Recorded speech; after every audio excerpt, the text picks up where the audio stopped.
Alors bonjour à tous et tout d'abord merci de m'avoir invité pour cette journée. Je vais donc vous présenter ma thèse que je vais soutenir d'ailleurs dans quelques jours qui porte sur les coûts de la phase palliative chez les patients atteints de cancer. Alors le contexte, bien évidemment, tout est parti de la clinique avec des patients qui nous ont exprimé au fur et à mesure de leur parcours des difficultés financières et ces patients-là semblaient avoir des angoisses supplémentaires et une altération de la qualité de vie. Donc on a voulu mener une étude pour bien évidemment mettre cela en évidence. Et sur 143 patients interrogés, 51% déclaraient une détresse financière. D'ailleurs, 33% déclaraient une détresse financière intense. 17% déclaraient même que les coûts des traitements étaient responsables de leur détresse. 9% déclaraient prendre en compte les coûts de leur traitement dans leur choix thérapeutique et 1,4% déclaraient même renoncer à leur traitement à cause du prix. Alors bien évidemment, ces résultats sont à pondérer. Déjà, la taille de l'échantillon est assez faible. En plus, c'est réalisé en région Rhône-Alpes. C'était en 2013, donc une des régions quand même relativement riches de France. Mais en tout cas, cette étude, elle questionne notamment sur l'impact que le cancer peut avoir sur les coûts qui sont en lien avec la santé. Parce que notamment dans cette étude, le reste à charge est passé de 6,8%, chiffre d'ailleurs en accord avec l'OCDE à la même époque, et c'est passé à 9,6% avec l'arrivée du cancer, et cela malgré notre système de soins qui prend quand même en grande partie les frais médicaux à charge. En parallèle, on a donc mené la même étude aux États-Unis. Donc l'évidence a été mise en évidence, si je peux dire. La population américaine a plus de détresse financière, elle est plus intense, et ils ont moins de traitements oncologiques, forcément parce qu'ils doivent aussi participer financièrement à leur traitement. Dans tous les cas, dans cette étude, ce qui ressort, c'est que la population française elle a une plus mauvaise qualité de vie et plus de symptômes psychiques. Tout ça, ça laisse à suggérer finalement que la priorité à la prise en charge symptomatique reste encore en suspens en France et peut-être qu'en tout cas on pourrait s'améliorer sur la prise en charge symptomatique, que ce soit dans la formation pour tous les soignants ainsi que pour la qualité de la collaboration avec les équipes de soins palliatifs. De fait, on a voulu faire une photographie de ce qui se passait au CHU de Grenoble. Sur 561 patients qui sont décédés d'un cancer en 2015, 22% avaient reçu un traitement oncologique dans les 15 derniers jours de vie. Ça incluait tout type de traitement oncologique. 20% étaient décédés dans des unités de soins aigus, donc réanimation, soins intensifs et urgences. 16% étaient suivis par une équipe de soins palliatifs depuis plus d'un mois. Alors bien évidemment, les équipes de soins palliatifs n'ont pas pour rôle et n'ont pas non plus la capacité structurelle de voir tous les patients atteints de cancer en phase palliative, mais quand on les suivait, il y avait une diminution des critères d'agressivité des soins, c'est-à-dire qu'il y avait une diminution des hospitalisations, une diminution de la durée des hospitalisations, une diminution des passages et des décès aux urgences, ainsi qu'en réanimation et en soins intensifs, et il y avait aussi une diminution des traitements oncologiques dans les dernières semaines de vie. Alors ces études sont très souvent attaquées sur le fait qu'on ne peut justement pas prédire exactement du décès d'un patient atteint de cancer. Après, la réalité avec le cancer, c'est que c'est l'une des trajectoires les plus prévisibles par rapport au vieillissement, comme on a discuté tout à l'heure. Et du coup, ça laisse à questionner justement notre capacité à anticiper et à pouvoir collaborer tous ensemble pour mieux prendre en charge ces patients. Donc, par rapport à la collaboration, justement, l'étude précédente, il y a eu une réalité, c'est que les patients atteints d'hémopathie maligne, on ne les voyait pas. Il y avait simplement 2 patients qui avaient été suivis par une équipe mobile de soins palliatifs. Et donc, on a développé un protocole de recherche dont l'étude de faisabilité est en cours. On espère qu'on aura une étude multicentrique par la suite qui reprend le principe de TEMEL, tout bêtement, pour évaluer si un suivi systématique des patients atteints d'une leucémie aiguë après une première rechute avaient une meilleure qualité de vie et ainsi qu'une meilleure prise en charge des symptômes. Le constat, c'est que finalement, la détresse financière chez les patients atteints de cancer, elle existe. Elle semble aussi impacter la qualité de vie, elle semble impacter les symptômes liés au cancer. Le cancer en lui-même semble modifier les coûts tout au long du parcours du patient. Et ces résultats-là sont aussi appuyés par une enquête qui est sortie d'ailleurs il y a une semaine, je crois, qui porte sur 351 personnes en situation de handicap et de maladie. Près de 90% déclaraient un reste à charge qui était environ de 1 000 € sur les 12 derniers mois, chiffre qui va à l'encontre des chiffres de l'IRDES d'ailleurs. Plus de la moitié ont déclaré des difficultés financières. 70% déclaraient renoncer à leurs soins à cause de certains frais et aussi une diminution de leurs revenus. On a réalisé une revue systématique de littérature. La réalité, c'est qu'il n'y a pas d'études qui étudient toute une phase d'une maladie. C'est souvent les coûts directs médicaux qui sont étudiés, parce qu'il y a aussi pas mal de complexité méthodologique au niveau de l'étude économique des coûts indirects et des coûts intangibles. En tout cas, réaliser une étude sur l'ensemble des coûts de la phase palliative en cancérologie, ça nous permettrait certainement de rediscuter et de revoir les aides sociales et financières dans leur distribution et leur importance. Ça permettrait de revoir les pratiques dans notre capacité à anticiper, à former, à coordonner et à collaborer, et ainsi de revoir les dépenses hospitalières qui, je le rappelle, sont plus de 50% des dépenses en santé, notamment que ce soit vu la prise en charge médicamenteuse de soins notamment. Donc l'avenir, ce qu'on aimerait développer, c'est une étude prospective multicentrique étudiant les 3 types de coûts liés à la maladie, bien sûr à l'hôpital, mais aussi au domicile, c'est évident, à l'échelle individuelle, mais aussi collective, pour avoir un état des lieux, tout en évaluant bien sûr la qualité de vie et les symptômes, parce que le but, c'est pas... Tiens, ça s'est éteint.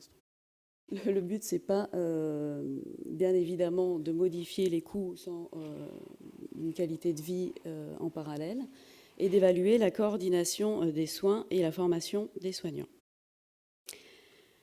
L'objectif, ce serait de déterminer des indicateurs qui sont communs entre la qualité des soins et l'économie de la santé, que l'on peut, de manière hypothétique, nous on a présupposé qu'ils étaient en 4 grands axes, que sont l'information et les besoins du patient, l'anticipation, la formation des soignants et la coordination. Ici, je n'ai pas détaillé parce que c'est un protocole qui est en cours d'élaboration. Et bien évidemment, pour mener ce genre d'études, il faut des financements et des financements importants. Donc, je ne vous apprends rien, c'est le nerf de la guerre, et avec des difficultés quand même en particulier pour les soins palliatifs, et des collaborations, comme on l'a vu, qui peuvent être frileuses, même au niveau clinique, mais aussi au niveau de la recherche, et même quand on fait partie d'un CHU. Je tenais à le signaler. En tout cas, en Europe, il y a des modèles qui sont en train d'être testés, et notamment en Angleterre, où ils ont modifié la formation et la coordination des soignants au domicile. Et les premiers résultats sont quand même assez importants. Ils ont démontré une diminution des hospitalisations, une augmentation des décès au domicile avec une meilleure prise en charge symptomatique, et des soignants moins angoissés par la prise en charge de fin de vie. Donc tout cela arriverait finalement à une meilleure, peut-être en tout cas, meilleure qualité de vie et de fin de vie pour les patients, meilleure qualité de travail pour les soignants, et peut-être aussi que cela aurait un impact sur la répartition des coûts et peut-être même une diminution, que ce soit à l'échelle collective ou individuelle. Je vous remercie pour votre attention.